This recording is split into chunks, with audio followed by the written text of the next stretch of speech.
Now that you have decided which route to go towards, whether it's personal branding or company branding, now it's time to really try to hone in on trying to invoke certain emotions and try to appeal to your audience so that you create a positive experience. And that's really what this is all about. So with that said, let's jump right in. So what I want to do now is to walk you through a 5-step process to help you go through a specific exercise that will help you extract keywords and images so you have a visual idea of the emotions that you want your brand to invoke. Because obviously you want to make sure that after somebody experiences your product or service and then they take a look at your brand later on, then they have a positive experience, right? So first things first, you want to figure out the goal of your brand and how you want people to feel. And I'm going to walk you through this exercise that will help you get a better picture of what that looks like. So first things first, what we want to do is we want to figure out what's the story. What's the story of your product or service and ultimately your brand? So what I want you to do in this specific exercise is to extract the essence of your product or service in 2 to 3 sentences. So write that down. If you want to pause this video, you can, but just pause the video and just jot down on a piece of paper or type it up 2 to 3 sentences that express what your product or service is all about and what is the uniqueness of it. How is it different than your competition, or what is the unique selling proposition of your product or service? So essentially what you're trying to do is you're trying to get some major ideas or the core message that you want to express to people after they have purchased your product or service. How do you want them to feel? Essentially, before they buy your service, and then of course when they use it, experience it, they have a positive experience. And then of course when they see your brand in the future, they have that trust, right? Second of all, after that, what you need to do is you need to figure out, obviously, who's your audience. Who's your audience? Who's your demographics? So what I want to do now is walk you through a step-by-step process to figure that out. Now, what we're trying to do right now is we're trying to do some basic demographic research. And by demographic, I'm referring to the type of person that will be buying your product. And demographics can get all the way down to the detail of the race of the person, the age of the person, and the very, very specifics. You know, are they still in college? Do they have a college degree? Do they have a graduate degree? How much money are they making? What kind of houses are they living in? What's their lifestyle? Because if you know this type of stuff, then you know if they're going to see your brand as cheap or too expensive, or what's going to go actually in their minds. So this is going to actually help you out and set the platform up so that when you do set up a logo and do set up a design, it's just going to make sense.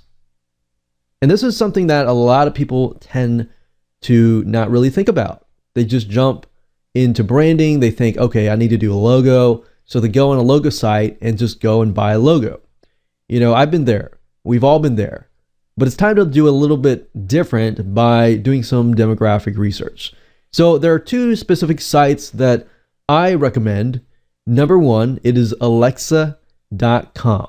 Alexa.com is a site that is owned by Amazon. And specifically, what it does is when you enter a website or a URL into their search engine, it'll basically tell you the traffic stats, and it is paid version. So the paid version does cost about $45 per month. But to be honest, what you need to do is just grab the first month, do your research, and of course you can exit anytime you wish.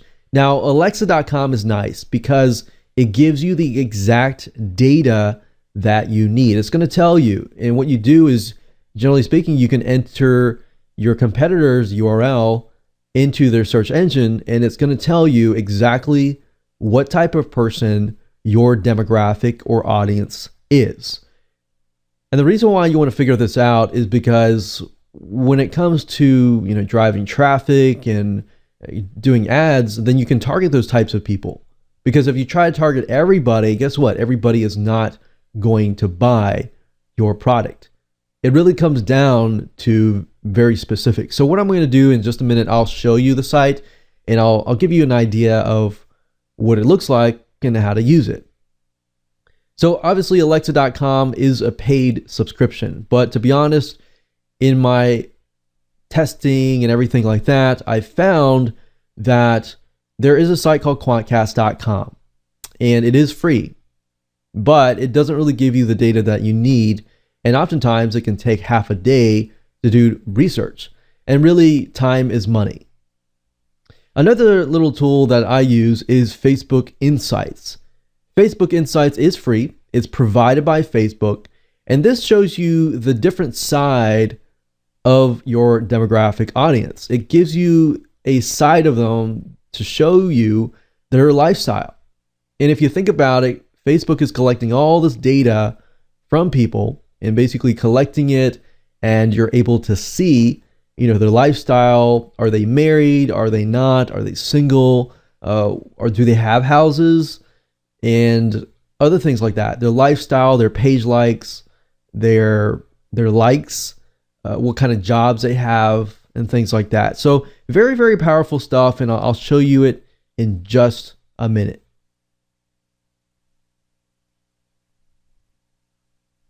So if you head on over to Alexa.com, that's Alexa.com,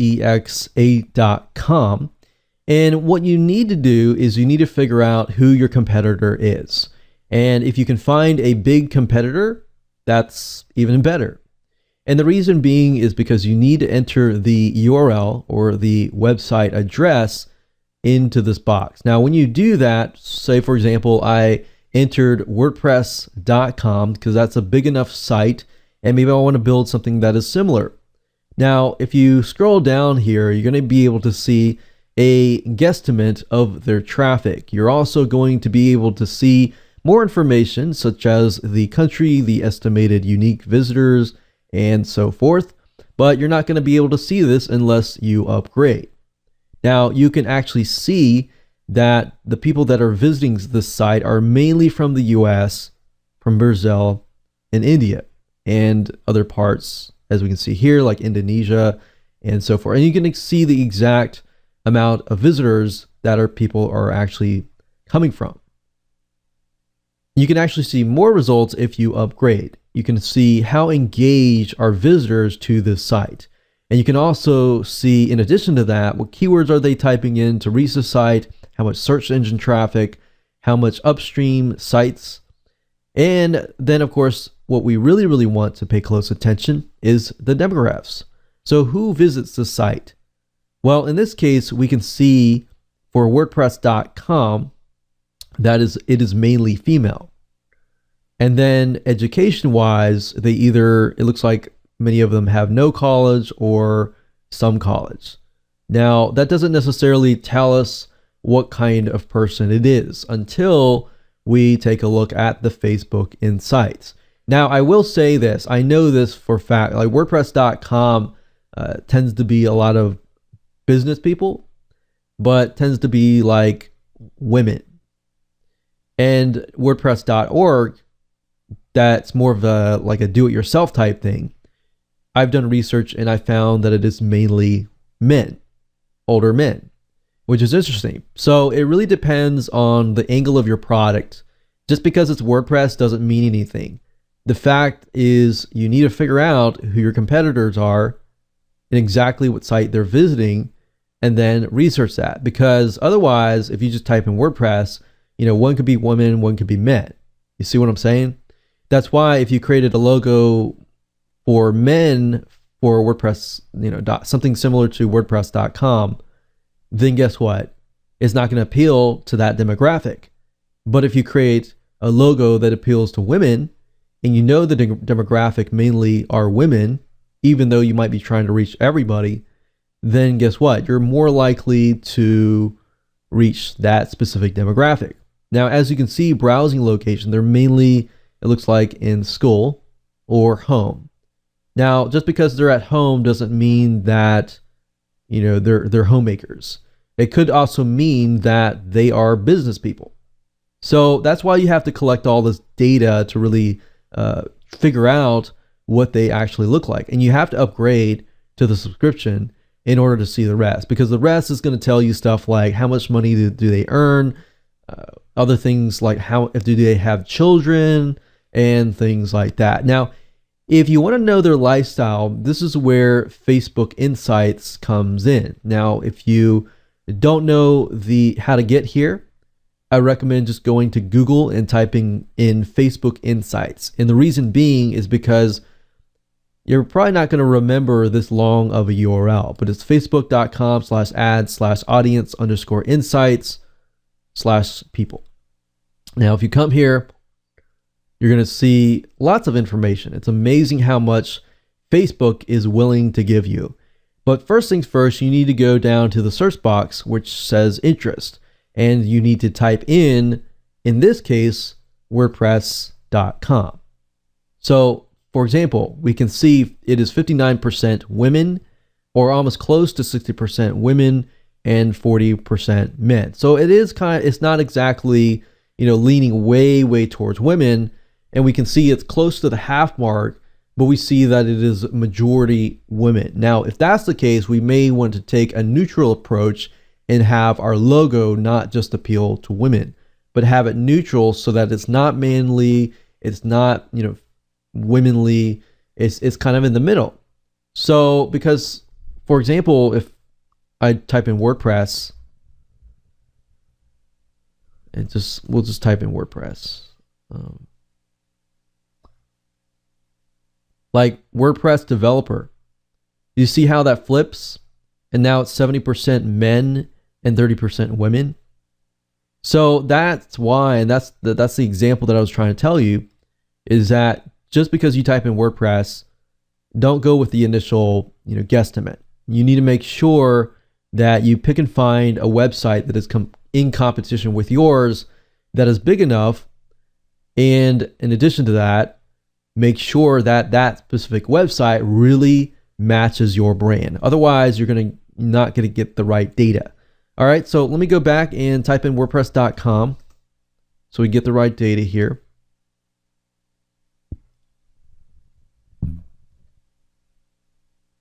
Like so. And as you go through here, you're going to see lifestyle. So you can see the demographic and interest data based on purchase behavior.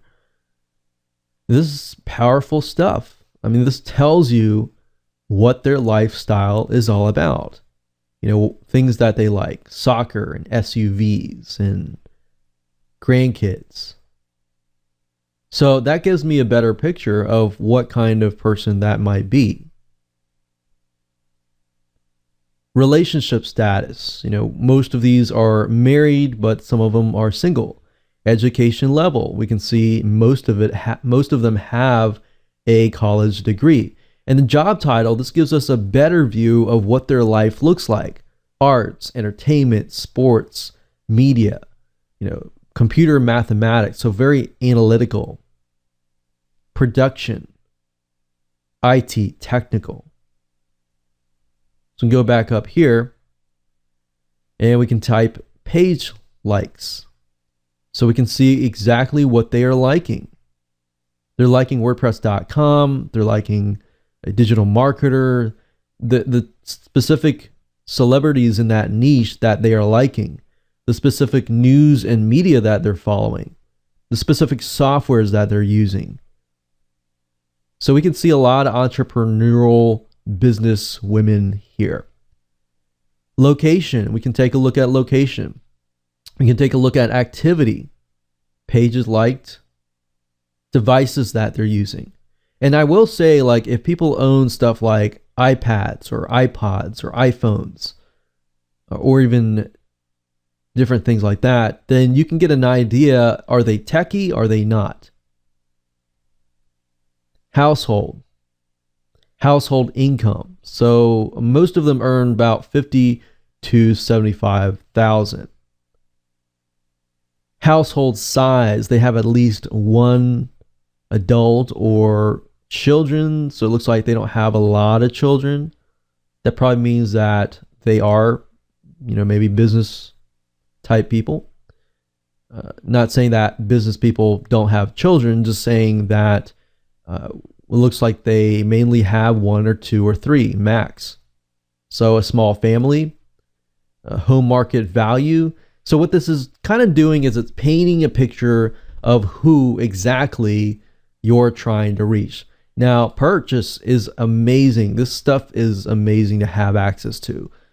Retail spending, online purchases. If your product is online, are these people going to really purchase your product or not? Like purchase behavior, mainly business purchases, subscription services, food and drink, and so forth and so on. So now that you have gone through the demographic research, you know now exactly what type of person you want to reach. Now, the question is, okay, where are we going with this? How are we invoking emotion? Well, now that you know exactly who you're targeting, you can write up an idea of what their day-to-day looks like, what kind of emotions are they going throughout the day. And you may not get, an exact, but for the most part, you can pretty much tell from the demographic data, how are they going about their day and things like that. So from that, what we need to do is we need to do what we call the keyword challenge. And I want you to jot down 15 words that associate with your product and keeping in mind that demographic audience. Because now that you have that information, you can begin to jot down keywords that relate to your product, but keywords that would actually excite your demographic audience, right? And then once you have those 15 or so words, you can do 10, that's fine, but you want to do at least 10 to 15 words. And once you have those words, what I want you to do is find pictures that relate to those keywords. And the reason being is because when you create your logos or your mascots, a picture is worth 1,000 words and it paints 1,000 words. And having that in hand shows you exactly what your logo should look like. It may not be the exact, but it gives you a better idea visually what it all looks like. So there are several sites that I like to go to, and these are what we call royalty stock photo sites, which basically allow you to go here, download them, and use them for commercial use. Now, in this case, we're not really using it for that purpose. What we're trying to use for this purpose is to type those keywords into sites like Pixabay or even Big Stock Photo and seeing what kind of images actually show up. Now, the reason why I like to use this method versus just going to Google and looking for images is because these are paid sites.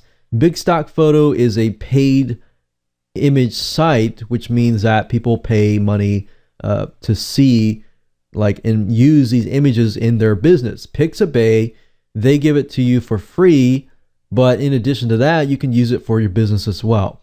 And the reason why these are so powerful is because, for example, if you go to Big Stock Photo and you type in emotions such as excitement, then the nice thing about this is you can actually see how many times people downloaded these images. So you can say, okay, most popular, and we can see from top to bottom which ones are the most popular.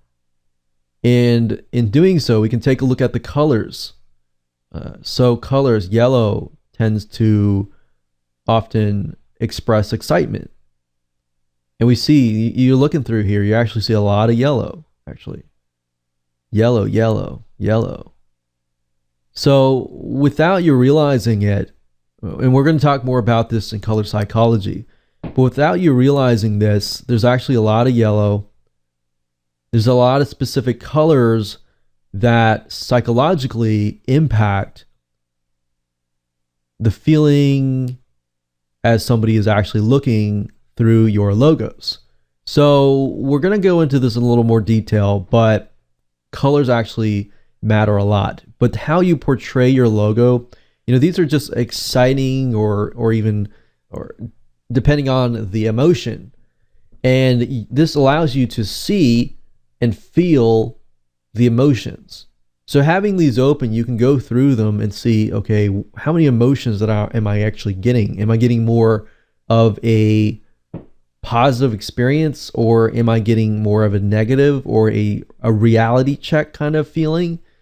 So it doesn't matter, but what you're trying to do is this allows you to see what your audience sees. See what I'm saying here? So you're not really using these in your logo. You're just getting kind of inspiration and getting a feel for what kind of emotions are going on. And last but not least, I want you to get some inspiration. And by doing this, all you need to do is go to Amazon.com or Pinterest.com. And the reason why you want to do this is because these sites have books on it. For example, Amazon.com, if you go to it, you can take a look at the books, and you can take a look at the images that they use, the words they use to portray their book. And words are crucial. So you can get some inspiration from that. You can go to Pinterest also, and Pinterest is really, really good as far as showing you images that relate maybe to your brand or your competitor's brand. So you have an idea of the different images that are showing up for the different keywords that will apply to your logo. Now, all of this will make more sense when I actually show it to you, and at the end of the day, show you, different keywords and different images that we have gathered, and that will really help you get the mascot and get the logo that you're going to need. All right. So with that said, let's move on to the next video.